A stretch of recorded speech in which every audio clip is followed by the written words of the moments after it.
Dr. Monika de Silva, thank you very much for joining our interview series. Let me start right away with the first question. Latvia became the first EU state to vote to withdraw from the Istanbul Convention, just a year after ratifying it. The move, driven by the right-wing Latvia First Party and backed by a governing coalition, relied on claims that the treaty promotes gender ideology, echoing Kremlin-style narratives. It triggered Latvia's largest civic protest since the 1990s, despite the country having the highest femicide rate in Europe. President Edgar Rinkevich has since sent the bill back to Parliament for review. How do you interpret this backlash? Primarily a cyclical conservative reaction, a structural anti-gender counter-movement, or a strategic tool of PRR mobilization? So, of course, the fact that populist radical right parties like Latvia First mobilize around the issue of the Istanbul Convention and want to withdraw from it is not surprising, and it's a continuing strategy of populist radical right parties.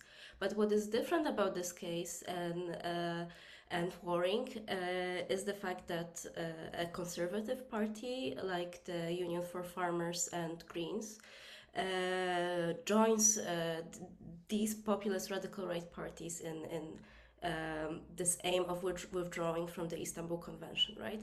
So the Union, it always has had its reservations about the convention, and that's typical not only for radical right, far right, but also more mainstream conservative parties. But what is different in this case is that this is a party which is part of the government. And as part of the government, it agreed to a coalition agreement in which the government of Latvia decided to ratify the Istanbul Convention, right? So now they are backing out of their commitment that they made to the Latvian people, they made to their coalition partners. And this is, of course, worrying in terms of the state of our democracy. It's been a very long process since the adoption of the Istanbul Convention and its signature from Latvia until its ratification, just as you know, just last year.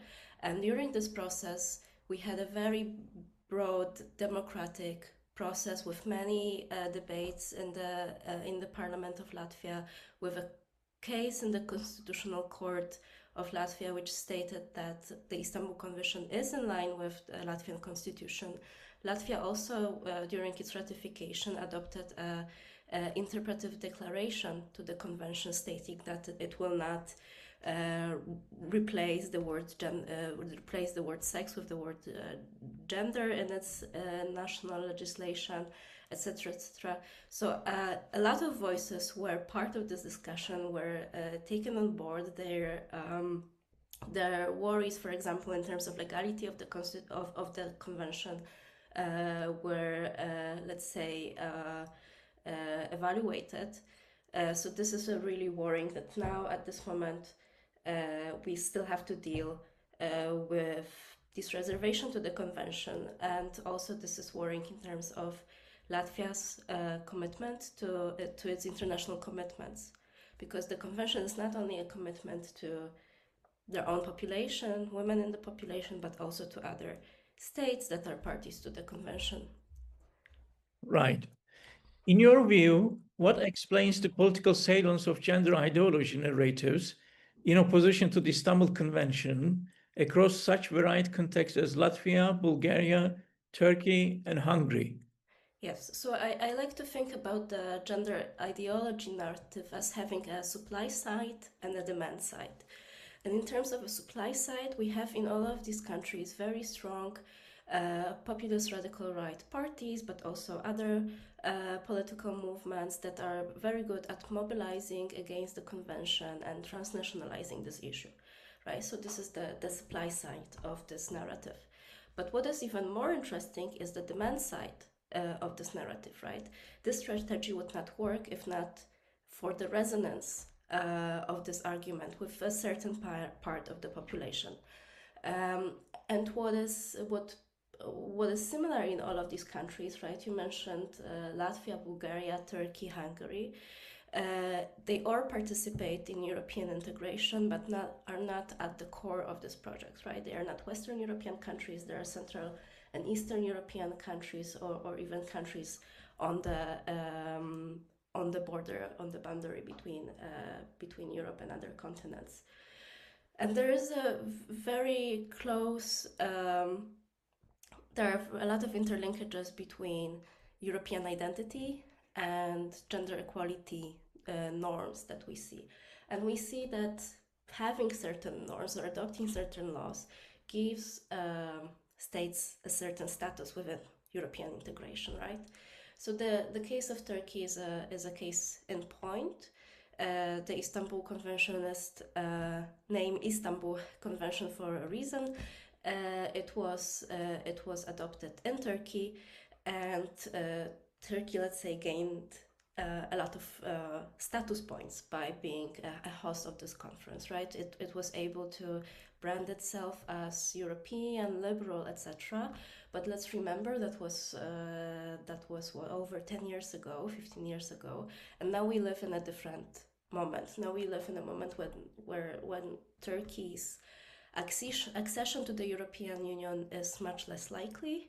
We live in a moment also where the European Union doesn't have as much power as it used to have before, right? So this linkage between Europeanness and gender equality is not working as well as it used to, and it creates backlash, right? Gender equality norms are very dear to people. It's part of people's social identity, whether we think about people on the left or people on the right. So it's not something easy that can be easily changed, and people also don't want to feel that something is imposed on them. So it's very, very easy to mobilize against this narrative in these countries that this is Western Europe or the EU or the Council of Europe, etc., or the elites that are making them change their core norms. Right. To what extent is anti-gender discourse a domestic phenomenon? And to what extent is it borrowing transnational scripts, including Kremlin-linked rhetoric, that frames the convention as destroying traditional family values? Yes, so of course, anti-gender discourses are very interlinked and interconnected, and we see manifestations of that as these floating discourses that are very similar, whether we look at Latvia, whether we look at Poland, whether we look at Russia, etc. And in the Latvian case, for example, I have not seen any new tropes in the anti-gender discourse, even though we have this conversation, right, since 2015, 2016. So now almost 10 years, there's nothing new, right? So this is the threat, the Istanbul Convention being a threat to family, sneaking in certain gender equality or feminist or LGBT norms that states did not initially thought were in the convention, or they make states allow for non-binarity in their legal systems, or make more lenient laws when it comes to transgender rights, right? So we see this all over and over again, over time and over space. And what is the reason for that? Well, to some extent it is coordinated. We have these coalitions of states that cooperate with each other in venues like the United Nations, traditional values coalitions, and so on. And they, of course, exchange and build their discourses together. We also have non-state organizations, transnational organizations, like the World Congress of Families, that do that. And whether on the question what's the link between these narratives and Russia and Kremlin, right? So we definitely see why that would be a reason for Russia to, let's say, stir up the conversation around the Istanbul Convention in Latvia and other Baltic states. Right, this creates a lot of mistrust between countries like Latvia and other Western European countries and the EU. And in the situation where we have this aggression on the eastern border of Europe, this is a very this is a problem that can steer the fate of this country one way or another, right? We have elections in Latvia next year, and for sure the Istanbul Convention will be a big part of what of campaigns, and hopefully it will not steer the political scene in this country towards a pro-Russian direction. I hope we will see a well-informed democratic debate on the Istanbul Convention. But of course, since this being such a polarizing topic, there are certain risks involved. Right. How do PRR actors transform technical legal language into ideologically charged rhetoric, especially around contested terms like gender, which your work has shown can be strategically mistranslated or emptied of meaning in EU negotiation spaces? So I think the discussion around the term gender shows us that language is never neutral, right? It's always politically charged, whether it is adopted as technical or legal, etc. Right? So in that case, the case I studied, several EU member states at some point decided that they don't want to use the word gender in EU adopted documents, right? And this, of course, stirred a lot of contestation around what gender even means for the EU, and so on. And the fact is that what gender means or gender equality means for the EU has never been a settled issue. And as you know, all EU languages have an equal value in terms of their legal value, right?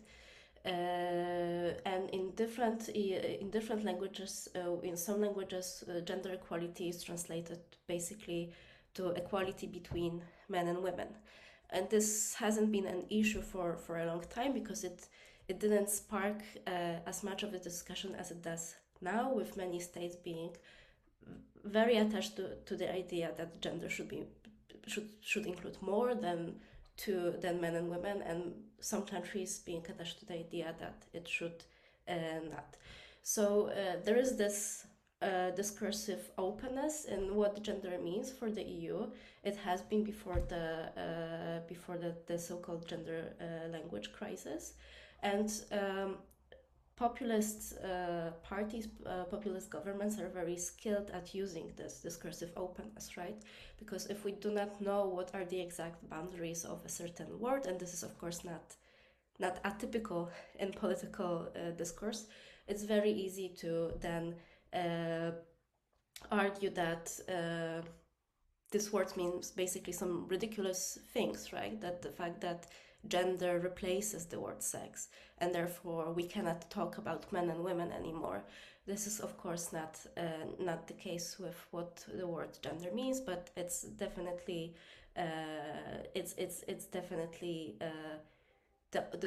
this linguistic openness is used to argue such narratives. Right. In your research, you explore language bargaining and diplomatic legal talk. How have these dynamics influenced EU-level negotiations on the Istanbul Convention, and how did they enable states such as Hungary or Slovakia to avoid ratification? Right, so definitions and decisions in the EU are always outcomes of negotiations, right? So there's a diplomacy and negotiation involved into reaching a jointly acceptable outcome, and that's of course it's a healthy thing if we have parties that are not going into are not expecting always to arrive at their maximalist outcome, right? This is not possible in organizations which has 27 member states, right? And the ability to make these compromises and negotiate was something that enabled the European Union to accede to the Istanbul Convention, right? Even though several member states decided that they themselves will not accede to the convention, right? But they accept the fact that within a legitimate process, based on rule of law, right? With also a case in the Court of Justice of the EU confirming that this is something that the EU can accede to the Istanbul Convention. Yes, sometimes sometimes you win, sometimes you lose, right? So there's very little that the EU can do to make other member states ratify the convention. This is their sovereign decision. They are not obliged to ratify the convention based on the EU law. And even if, given the narratives that we talked about, right, about the imposition from the EU and so on, this may actually have a reverse effect, right, a backlash against this sort of narrative of imposition, right? So I think the way to go is just having a culture of compromise, which assures these governments and their populations, right, that this is the way that we work in the EU, and including in cases like the Istanbul Convention. Right. Could you reflect on how the Istanbul Convention became symbolically detached from its core purpose, which is preventing violence against women, and reframed instead as an LGBTQ plus threat or radical feminist project? Right. So of course, this is very unfortunate. What we see that suddenly a convention which is supposed to protect women from violence, gender-based violence, and protect domestic violence victims, not only women, becomes this right token in political discussions. So even if some political, movements would want the Istanbul Convention to actually stand for LGBT rights and feminist project to a larger extent, it does not do so as populist parties would like us to believe, right? That's why this is very important to counter misinformation around the Istanbul Convention. Always go back to what does it actually stand for and what does it actually say. And I think this is how movements around Europe will succeed in making sure that the convention is a successful tool, right? Going back to its true purpose, which is quite consensual, right? If we look at public opinion all over Europe, most people will actually agree that violence against women is not something that they want to see in their societies, right? I mean, we may have different decisions with different ideas of what is the scope of the problem and how to tackle it, right? But going back to this core purpose is something that can mobilize around the convention, right? So bringing the convention back to its purpose and localizing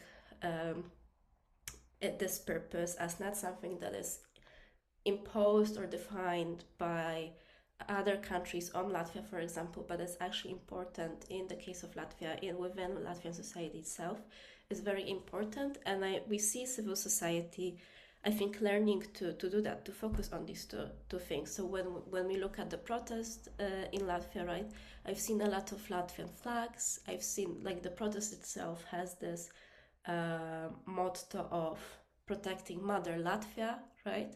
So it gives you the idea that this is about citizens and the population of Latvia. It's not about the EU. It's not about how we look in the eyes of EU bureaucrats. This is a local issue. Right. What role does civil society mobilization play against gender backlash? Latvia has seen some of its largest protests since independence. Can such mobilization create durable political resistance? Yeah, so of course it matters, and we've seen this in the case of Latvia, right? The president of Latvia decided to turn the decision about the Istanbul Convention back to the parliament. And I'm sure that seeing the mobilization of people and seeing the biggest protest in Latvia help to make this decision. We have also other cases. I think Poland is a very good case of how civil society mobilization really works. So think about women's strike in Poland, and the fact that even though Poland had a populist government for over 8 years, very much threatening gender equality. Poland has not withdrawn from the Istanbul Convention, and it was a success, I think, to a large extent, of civil society mobilization and acting as a deterrent to incumbents, seeing that if you take a decision that is against our core values, core beliefs, we will in no way keep supporting you, right? So at the end of the day, people want to stay in power, and civil society mobilization shows them that they only can do so if they take into account what civil society wants. And I think this mobilization has to continue until the elections in Latvia next year, and hopefully in a way which is mobilizing a large part of society and not polarizing it. Right. How has EU legal accession to Istanbul Convention shaped the political field? Does EU level binding partially compensate for national withdrawals or refusals to ratify? Yes, so this is a complex legal issue, really an issue for legal nerds, but it's important for the public to understand it too. Right, so some parts of the Istanbul Convention are ratified by the EU, and some parts of the convention, majority of the convention can be ratified by EU member states, depending on who has a competence in a given issue. So the EU, regardless of whether EU member state ratify the convention or not, a certain part of the convention will apply, for example, in the case of Latvia, just because the EU ratified the convention. But this is a very limited scope. So it includes transnational cooperation between national court systems on violence against women and domestic violence issues. So that's one thing. A second thing is asylum, because so refugee policy, because the EU has a competence over this policy. And third, it's EU has to implement this convention within its own institutions, right? So this is a limited scope, that's one thing. Another scope is that although in theory it may sound well and good, the division of competences, in practice this is sort of a mess, right? So even though the EU is legally responsible for asylum policy, it is actually EU member states that actually implement it, right? It is a state that runs asylum seeking centers, it is a state that receives asylum requests and so on. So in practice, it may be difficult to differentiate who is responsible for what, and we have to see it happening in practice. Right. And lastly, Dr. De Silva, from a governance effects perspective, what are the tangible consequences of withdrawal or non-ratification for women's lives, particularly in terms of monitoring gaps and legal reform trajectories? Right. So in the case of Latvia specifically, the Istanbul Convention is now still in force and will be so until the parliament does not vote otherwise again. But this will likely not happen until the next parliamentary elections in Latvia next year. So in the case of Latvia, we are so far, let's say, safe. But what would happen if Latvia withdrew from the convention, right? Let's think about this case. So a lot of provisions of the conventions are already implemented in this case, right? And then we would have to focus on keeping these provisions in place. I think this is also a strategy in countries that it's very clear that they will not ratify the convention in any foreseeable future. Like think about Hungary, right? This is where civil society should focus on national law on domestic violence and violence against women being as good as possible and maybe reflecting the provisions of the convention to as large extent as possible, right? Latvia has already reported to Grevio, which is an expert body of the convention and a body that monitors how the convention is implemented. And from this report, we know that it still has some things to do, right? The government says itself, for example, that they don't have assistance centers for rape victims in place yet, right? So now the government is legally obliged to do that, to put them in place in the foreseeable future, right? If it wasn't a member of the convention, it wouldn't have a legal obligation to do that, right? So there are situations like that. But the biggest and the most immediate difference that we will see is the fact that a member state, a state that is not part of the convention, will not report to Grevio. So whatever they do is less transparent, especially internationally. There's less scrutiny around it, because once a state reports to Grevio, it is evaluated by this body of experts, right? Experts on violence against women and domestic violence that really know what the convention is saying, how it should be implemented, and they will also not have scrutiny of other member states and of international civil society. So this would be the biggest difference. Dr. Monika de Silva, thank you very much for your time. I appreciate it.